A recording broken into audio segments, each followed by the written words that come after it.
নিরামিষি dahlia. আমি সামান্য পরিমাণ মতো ডালিয়া আর মুগ ডাল ভালো করে ভিজিয়ে ধুয়ে নিয়েছিলাম, দিয়ে রেখেছিলাম একটা বাটিতে।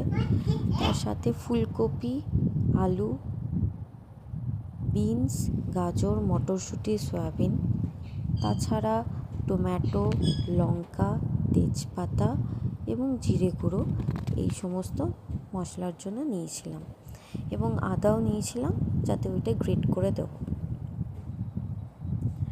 আমি একটা কড়াইয়ে একটু তেল গরম করতে দিয়েছি, তারপরে আমি একটু জিরেটা দিয়ে দিলাম এবং তেজপাতাটা দিয়ে দিলাম।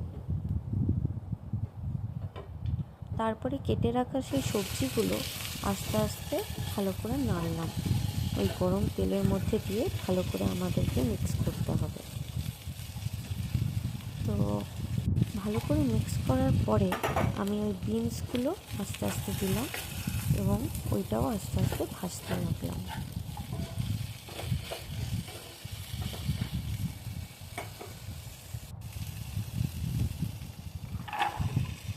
তারপরে মটরশুঁটি এবং গাজরগুলো কাটা ছিল সেইগুলো দিলাম এবং দিয়ে ভালো করে নাড়লাম।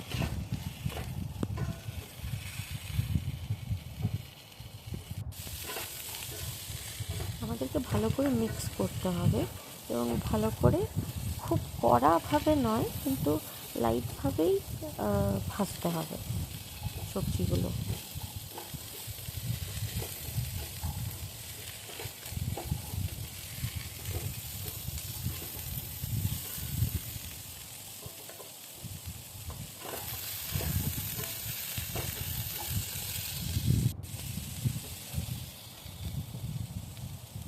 তারপরে সামান্য একটু হলুদ গুঁড়ো অ্যাড করব।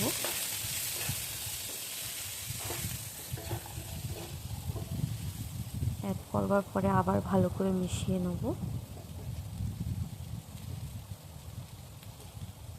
আপনারা পরিমাণ মতো হলুদ দিতে পারেন।